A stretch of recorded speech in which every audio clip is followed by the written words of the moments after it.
অনুষ্ঠান আয়োজন কৰা হৈছে তেতিয়া মই খুব আবেগিকো হৈ গৈছিলোঁ কাৰণ আমি কোনোৱে মানিব পৰা নাই যে জুবিন দা আমাৰ মাজৰ পৰা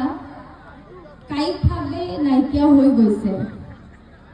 মোৰতো এতিয়াও লাগে যে দাদা আমাৰ মাজতে আছে কাৰণ আমি সকলোৱে জানো যে জুবিন দা আমাৰ বাবে কেৱল এজন ব্যক্তিয়ে নাছিলে কেৱল এজন শিল্পীয়ে নাছিলে আমাৰ বাবে এজন ভগৱান আছিলে আৰু ভগৱান আমাৰ মাজৰ পৰা কেতিয়াও নাইকিয়া হৈ যাব নোৱাৰে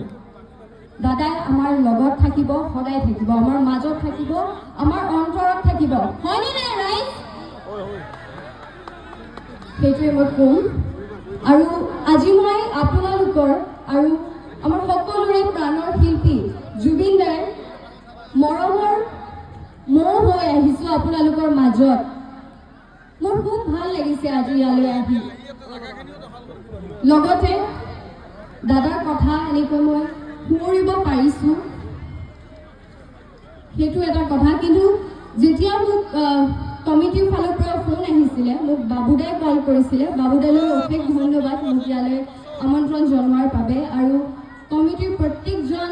মেম্বাৰ্ছলৈ বহুত বহুত ধন্যবাদ মোক ইয়ালৈ আমন্ত্ৰণ কৰাৰ বাবে তেওঁলোকে ক'লে যে এইবাৰ জুবিন দাই ইয়াত অহা কথা আছিলে কিন্তু আমাৰ বাবে বহুত দুখৰ কথা যে এনেকৈ আমাৰ মাজৰ পৰা দাদা নাইকিয়া হৈ গ'ল দাদাই কায়িকভাৱেহে নাই কিন্তু আমাৰ অন্তৰৰ মাজত সদায় থাকিব এইটোৱেই ক'ম যে দাদাক আমি জীয়াই ৰাখিব লাগিব আৰু